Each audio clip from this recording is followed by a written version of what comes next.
Ang sa'yo ko. Baliktad na eh. Nagtao din eh.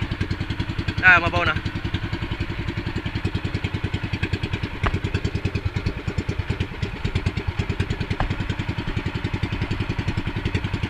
Sulo naman!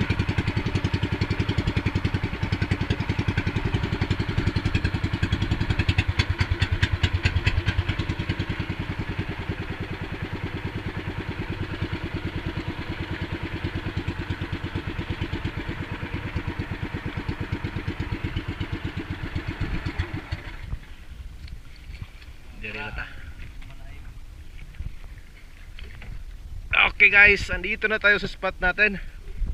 So andito tayo sa tapat ng barangay Alang-Alang. Lakas pa yung agos. So meron tayong kasama dito. Ayun yung kasama natin. Kakilala din natin na Espero. Siyempre meron andito yung buddy natin, si Bro Craig. Dito yung body natin, si Bro. Yan, shout out Bro. Kamusta? Maya na imong hasang. So dito kami guys magda-dive. Tapat ng Alang-Alang. Dito ako nung nakaraan, pero malakas yung agos. So sa ngayon mahina, ayan no. Tamang-tama lang. Tatry namin dito. Baka makapana kami dito. So sana may biyaya dito na nag-aabang. Sa mga bago pa po sa channel natin, so kung kayo po ay napadaan lang, mag-subscribe na po kayo. At paki-hit po na notification bell natin para lagi po kayong updated sa mga ina-upload nating video. Napakalinaw ng dagat dito. Sa mga 4 na di pa itong inangklahan natin. Alright mga parechong, ayan, kamusta po kayong lahat? So sana po ay nasa mabuti kayong kalagayan. So eto, balik na naman tayo sa ating hanap buhay dito sa ating pamamana. Dumayo nga pala kami guys dito sa tapat ng Alang-Alang. At eto na rin yung pangalawang pagkakataon ko na makapunta dito sa spot. At napakakalma ng dagat at timing naman na mahina yung agos dito. Along the way guys, papunta doon sa mismong spot kung saan ako mag-a-ambush, may nakasalubong ako dito, isang golden spotted trevally at isang rainbow runner. Malalaki na po puro, kaya lang nung nakapwesto na ako dito dahil i-ambush ko, bigla naman itong nawala, kaya napilitan na lang akong umahon dito. Pa-shoutout nga pala guys kay Sea Adventures PH at shoutout na rin po kay Ma'am Rosana Villahermosa ng Davao City. At kay GR Arana, shoutout na rin po kay Giovanni Joseco ng BGC Taguig Manila. At shoutout na rin kay Danilo Adalim at kay Chad's Prince Adalim. At pa-shoutout din kay Denise De La Cruz and family from Naik, Cavite. Shoutout na rin kay Alberto Buyatos. At shoutout din po kay Buyet Villacorte at sa Bandal and Gikuso family ng San Jose, Surigao City. At shoutout din kay Leopoldo Orsal from Quezon City at sa kanyang misis na si Marilo de la Rama. At shoutout na rin kay Eddie Muradas at sa kanyang pamangkin na si Clifford Jan ng Sweden. At shoutout din po kay Kaloy Mix Vlog. Maraming salamat po.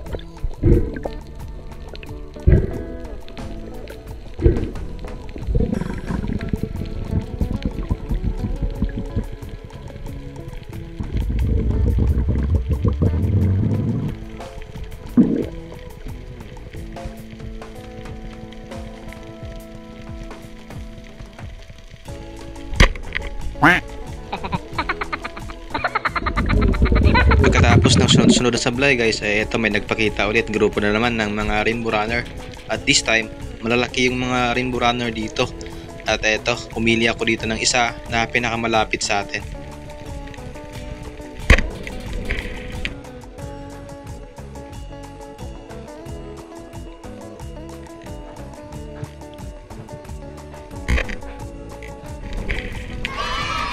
Buti na lang guys, napakaamo at lumapit talaga sa atin kaya tumagos yung bala natin. Malaki-laki na rin guys ang isda na to. Ito po ay nagtimbang ng 1 kilo at 700 grams kaya kwarta na sa unang isdaan natin sa araw na to.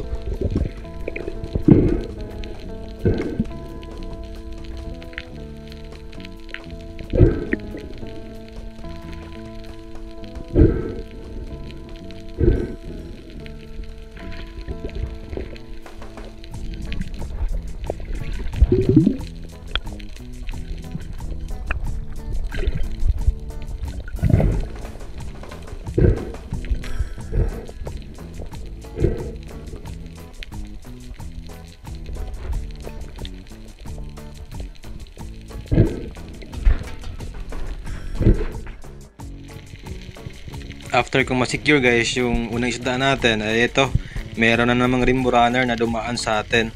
At hindi ito masyadong kalakihan, tamang tama lang pang kilawin namin sa tanghalian.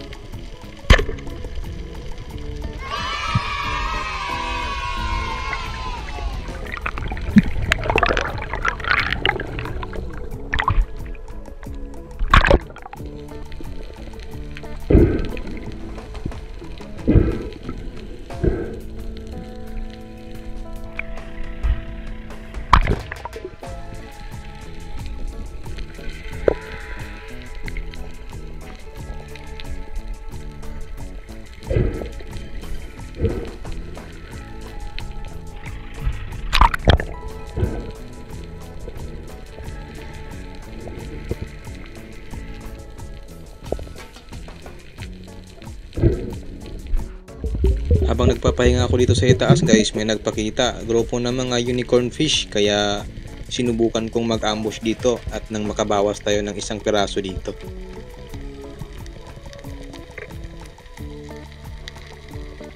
Medyo mababaw lang pong spot na to guys, halos na sa mga 12 meters lang po ang lalim nito. At nung nakapwesto nga ako dito, eto, unti-unting lumalapit yung mga unicorn fish dito, kaya pumili kagad tayo dito ng mas malaki doon sa grupo.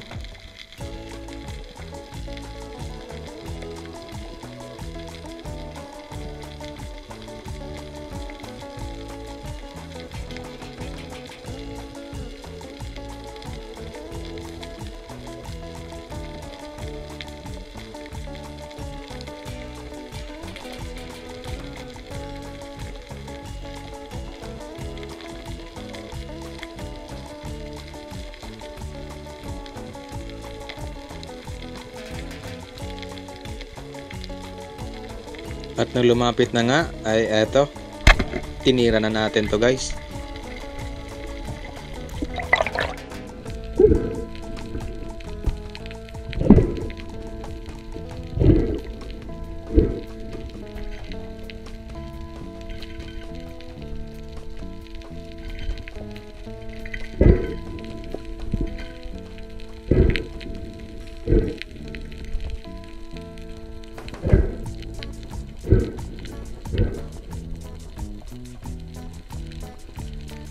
After ko naman guys ma-secure yung ating unicorn, ito umahon ako dahil lumalakas na po yung agos dito. Hindi na rin po kami nagtagal dito ng aking dive body at kami po ay lumipat ng ibang spot at doon kami nagpatuloy sa pamamana. At ito lang yung mga nahuli ko dito sa spot na to. Naka 3 piraso tayo at may mga 2 isda pa tayong nakuha na hindi ko na-videoan. Hamok na natin dato. Nagbuo lagi, tibas kilos sa kapit. Budol lang iban, kayo. O batong kuan tong Golden Trevally, ito isa ka bandong. Si bandong ako naon, kayo doon.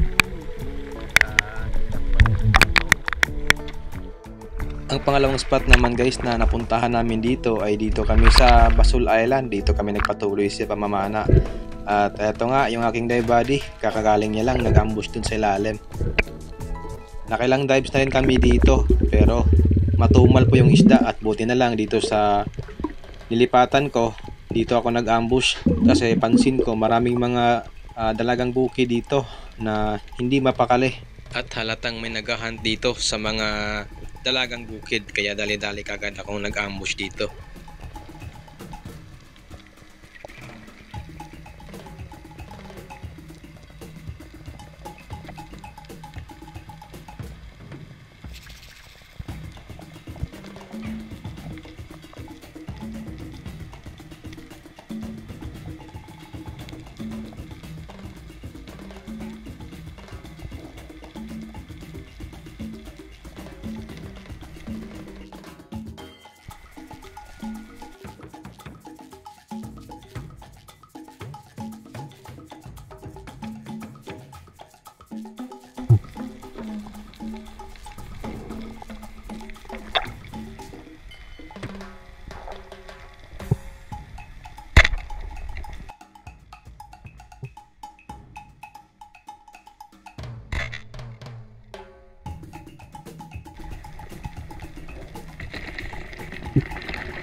Buti na lang talaga guys, napakaamo ng King Mac or yung tangige. Ito po ay lumapit pa sa atin. Halos napakalapit na talaga. Kaya napaghandaan natin ng tama dito, gitnang gitna, at tinamaan natin yung buto. Kaya hindi na masyadong naglaban yung isda at madali lang itong napagod. Dahil masyadong malabo yung visibility, kaya siguro hindi kaagad tayo napansin ng King Mac at tayo po ay dinaanan lang nito sa ibabaw natin. At ito ay umikot naman. Akala ko talaga hindi ko na mapapana dahil biglang nawala nung paglingon ko sa likod. Yun pala is pumunta doon sa may mababaw at tapos bumulusok ito pababa at palapit sa atin.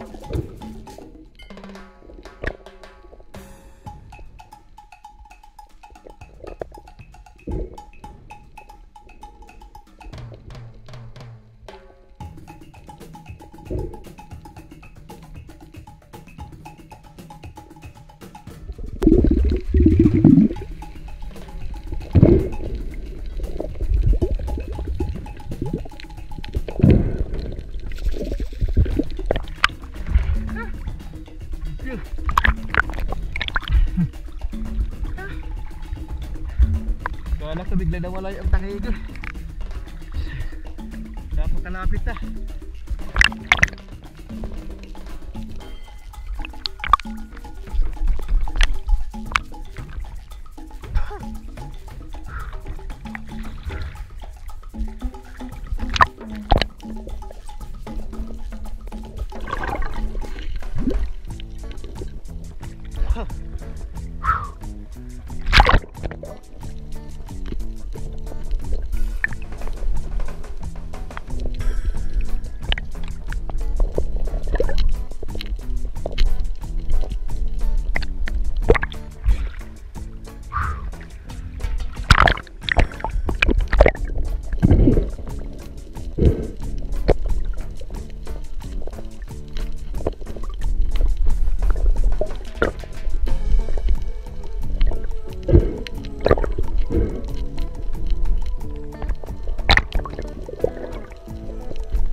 After ko naman guys ma-secure yung tangige, ay nag-ambush ulit ako dito sa kaparehong spot kung saan ko napana yung King Mac.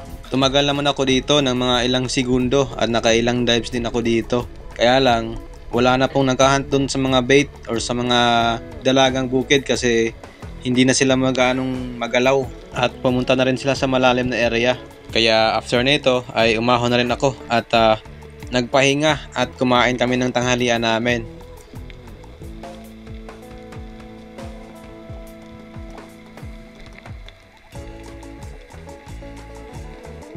At syempre dahil minsan na ako makahuli nito, eto, nag-selfie na rin ako dito sa nahuli kong isda. May nadagdag pang 2 rainbow runner dito guys, kaya lang hindi na ako nakapag-on ng video dito dahil nagtitipid na po tayo ng battery dahil palubat na po ito. Etong King Mac na to guys, ito po ay nagtimbang ng 6.1 kg kaya ayos na, bawing-bawi na kami dito. At after naman naming manangalian guys, nagtungo kami dun sa ibang spot na pinuntahan namin sa Sumilom. At eto, naka-isang piraso lang tayo dito. Matumal ngayon ang sampa dito sa spot na to, kaya hindi na kami nagtagal at mahaba-haba pa yung biyahe namin. Yan na guys. Habo na. Mahaba-haba pa yung biyahe. Oras natin alas 4 na siguro. 4 ba? 4 na ba? Tigay na tanaw ko na sa kabin. Habit alas 4. Alas 4 na. Mahaba-haba pa yung biyahe natin. Tara, let's go. A few moments later. Kinabukasan naman guys, pagdating ng hapon, eto, balik ulit tayo sa pamamana. Dito lang tayo sa malapit sa amin at ayan, may unos pa na paparating. Dito tayo magdadive sa palagi kong pinagpanaan sa malakas na agos. Hindi lang nga lang tayo nakarami dito, nakadalawang piraso lang tayong ilak kasi matumal po yung sampa ngayon. Hindi tayo nakatiming dito na may GT. Pero ayos na rin, goods na. At may huli pa rin tayo sa loob ng 2 oras nating pamamana dito.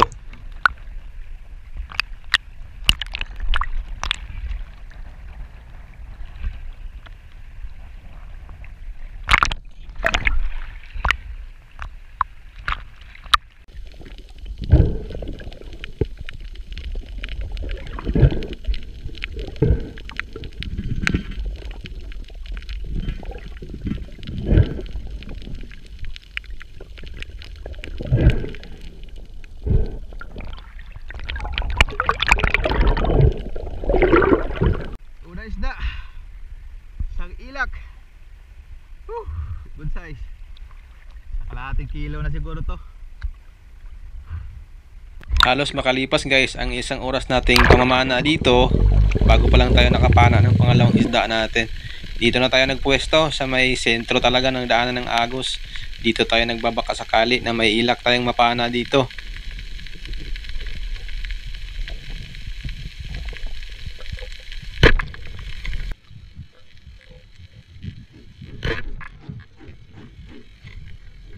Buti na lang, tinamaan natin ito guys na fatal shot natin kaya yung isda ay hindi na makawala at siguradong secure na yung ating pangalawang huli sa hapong ito. Pagkatapos naman na ito guys, nagdive pa naman ako. Nakailang oras pa akong nagdive dito sa area. Kaso wala na talagang ilak na nagpapakita. Kung meron man, andun sila sa may malalim na area kung saan napakalakas na po ng agos at delikado na kung doon tayo mamamana. Kaya after nun ay umuwi na ako at binenta yung mga nahuli ko. Ang 2 piraso ay nagtimbang po ng 2.6 kaya ayos na rin kahit paano dahil nasa malapit lang naman tayo at hindi naman tayo dumadayo kaya kwartang linaw na rin sa 2.6 na nahuli natin.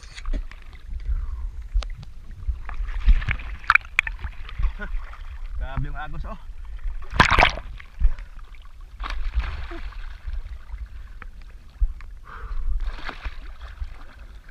Isda. Ay pala, pangalawa pala. Ilak.